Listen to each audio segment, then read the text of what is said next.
Hello मेरे प्यारे students, मैं उम्मीद करता हूँ आपकी पढ़ाई बेहतर चल रही होगी। ये है करंट अफेयर का डेली कैप्सूल और आज है तारीख 18 नवंबर 2021। मैं कुछ दिनों से वीडियो पर्सनल इश्यूज की वजह से डाल नहीं पा रहा था।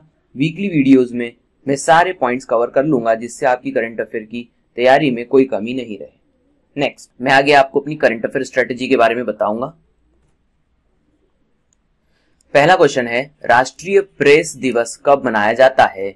सही आंसर आएगा ऑप्शन बी यानी कि 16 नवंबर। ये इसका सही आंसर है। नेशनल प्रेस डे 16 नवंबर 16 नवंबर। यदि हम भारत के प्रेस स्वतंत्रता की बात करें तो प्रेस स्वतंत्रता सूचकांक यानी कि विश्व प्रेस स्वतंत्रता सूचकांक में 2021 में भारत का स्थान 142वां रहा था। ये बात आप याद रखिएगा। कितने देशों में? 180 देशों में भारत 142वें स्थान पर रहा। ये कोई बहुत अच्छी पोजीशन नहीं है, हम बहुत पीछे आते हैं। विश्व प्रेस स्वतंत्रता सूचकांक 2021 142वां स्थान। अन्य सूचकांकों की यदि हम बात करें भारत के लिए तो सतत विकास लक्ष्य सूचकांक 2021 में भारत का स्थान 120 था। विश्व शांति सूचकांक की बात करें 2021 में तो भारत का स्थान 135वां था। वर्ल्ड हैप्पीनेस रिपोर्ट 2021 की बात करें तो भारत का स्थान 139वां था। तो इस प्रकार से अन्य सूचकांकों को भी मैंने आपको बता दिया। नेक्स्ट, हाल ही में किस देश ने एंटी सैटेलाइट मिसाइल का परीक्षण किया? तो इसका सही आंसर आएगा ऑप्शन ए यानी कि रूस। रूस ने एंटी सैटेलाइट मिसाइल का परीक्षण किया है। यहाँ पर आप देख सकते हैं, सैटेलाइट को यदि बर्स्ट करना हो, सैटेलाइट को यदि ध्वस्त करना हो तो इन मिसाइलों का इस्तेमाल किया जाता है। रूस ने इस सैटेलाइट का सफल परीक्षण किया है। अन्य सैटेलाइट्स की यदि हम बात करें जो अभी वर्तमान में 1 या 2 महीनों में अनेक देशों द्वारा छोड़ी गई है तो चीन की बात करें तो चीन ने एक सैटेलाइट शेनझाओ 13 भेजा था अंतरिक्ष में। इसके बाद में साउथ कोरिया की बात करें तो नूरी, साउथ कोरिया देश में बना हुआ ये पहला सैटेलाइट था नूरी। और नासा ने पिछले महीने एक सैटेलाइट पहुंचाया लूनी। किसके लिए? बृहस्पति ग्रह के अध्ययन के लिए। तो ये बात याद रखिएगा, इन अन्य सैटेलाइट्स पर भी क्वेश्चन आने की संभावना रहेगी। नेक्स्ट, हाल ही में भारत को S-400 ट्रायम्फ विमानों की आपूर्ति किस देश से हुई है? इसका सही आंसर आएगा ऑप्शन सी यानी कि रूस।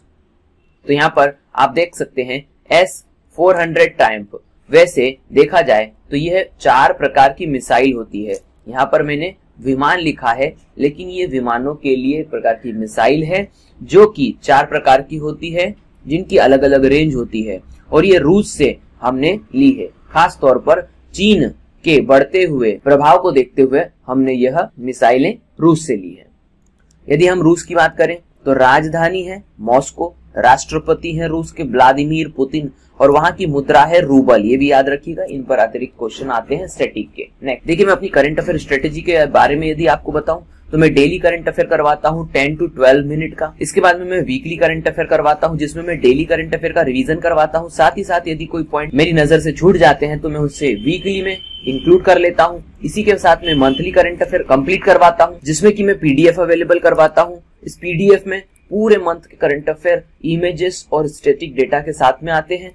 डेली और वीकली का मैं रिवीजन करवाता हूं और मंथली में यदि कोई पॉइंट्स पूरे मंथ में अभी भी छूट जाता है तो उसे मैं मंथली करंट अफेयर में कवर करवाता हूं। तो बिल्कुल चैनल पर बने रहना है जिससे आपकी पूरी तैयारी यहीं पर कंप्लीट हो सके। नेक्स्ट, दुआरे राशन योजना किस राज्य द्वारा शुरू की गई है? सही आंसर आएगा ऑप्शन सी यानी कि पश्चिम बंगाल। पश्चिम बंगाल ने दुआरे राशन योजना शुरू करी है। देखिए, अनेक राज्य इस योजना को शुरू कर रहे हैं। सबसे पहले दिल्ली ने इस योजना को शुरू किया था। इसके बाद में यहाँ पर ए ऑप्शन पे देख सकते हैं मध्य प्रदेश ने इस योजना को शुरू किया मुख्यमंत्री हर घर राशन योजना के नाम से। इसके बाद में पश्चिम बंगाल ने भी अब इस योजना को जो है शुरू कर दिया है। तो इस प्रकार से वह वर्ग जो कि राशन की लाइन में लग करके पूरा दिन खत्म कर देता है उसके लिए यह योजना लाभप्रद होगी। पश्चिम बंगाल की यदि हम बात करें तो यहाँ की राजधानी है कोलकाता। पश्चिम बंगाल की राजधानी क्या है? कोलकाता। राज्यपाल का नाम क्या है? जगदीप धनखड़। जगदीप धनखड़ और मुख्यमंत्री हैं ममता बनर्जी। ये भी याद रखिएगा। नेक्स्ट, भूमि संवाद नामक कार्यशाला का उद्घाटन किसके द्वारा किया गया? सही आंसर आएगा ऑप्शन डी यानी कि गिरिराज सिंह। गिरिराज सिंह कौन है? गिरिराज सिंह ग्रामीण विकास एवं पंचायती राज मंत्री हैं, याद रखिएगा। एग्जाम में क्वेश्चन आने की संभावना रहेगी। अन्य मंत्रियों की यदि हम बात करें तो ये भी कैबिनेट मंत्री हैं, इनके बारे में मैं आपको बता देता हूं एक बार में। डीवी सदानंद गौड़ा जो हैं यह उर्वरक एवं रसायन मंत्री हैं। रविशंकर प्रसाद कानून एवं न्याय मंत्री हैं और जयशंकर प्रसाद विदेश मंत्री हैं, तो इन्हें भी याद रखिएगा। नेक्स्ट, सिटमेक्स युद्ध अभ्यास भारत किन देशों के साथ कर रहा है? Option A Singapore, option B Thailand, C दोनों और डी कोई नहीं। तो सही आंसर आएगा ऑप्शन सी यानी कि दोनों।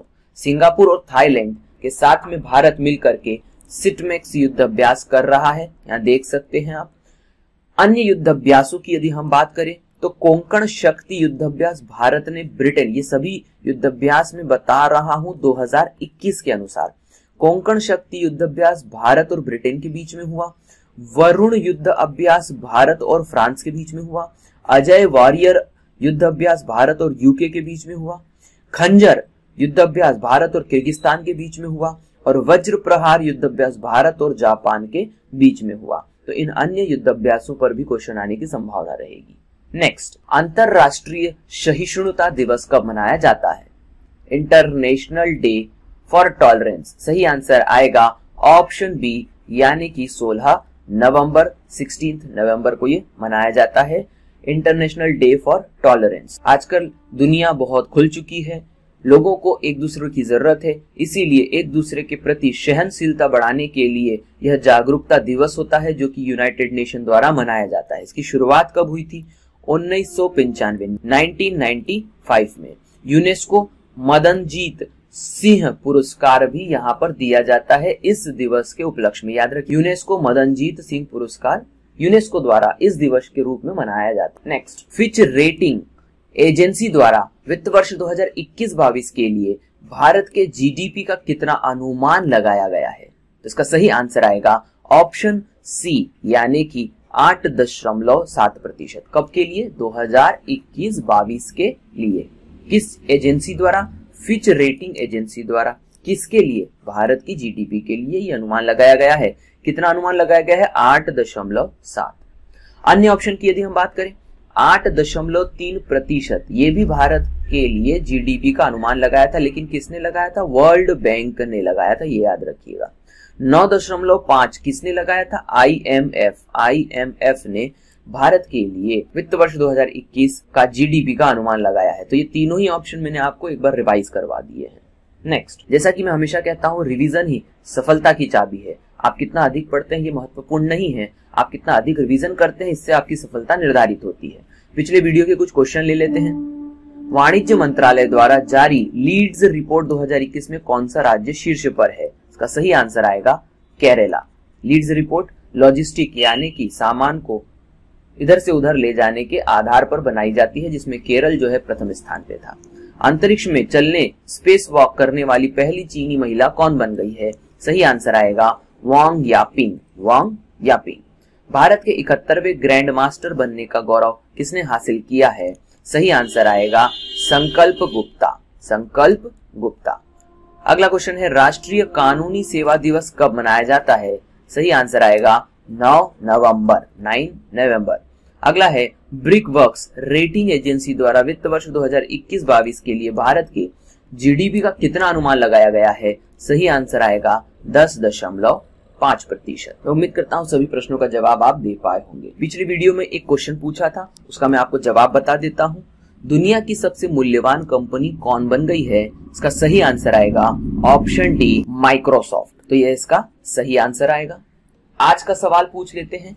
आज का सवाल है आपके लिए, किस राज्य के क्षेत्रीय नव वर्ष को बेस्तु वर्ष कहा जाता है? ऑप्शन हिमाचल प्रदेश, गुजरात, उत्तराखंड और त्रिपुरा। इसका सही आंसर कमेंट बॉक्स में लिखिए, कल मैं इसका सही आंसर बताऊंगा। देखते हैं कितने लोगों का आंसर सही जाता है। यदि आपने अभी तक चैनल सब्सक्राइब नहीं करा है तो चैनल को सब्सक्राइब कर दीजिए, बेल आइकन बटन को दबा दीजिए, जिससे सभी नोटिफिकेशन आपको समय पर मिल सके। मैं करंट अफेयर के साथ में स्टैटिक के वीडियो भी डालता हूं, जिससे आपकी पढ़ाई बेहतर हो सके।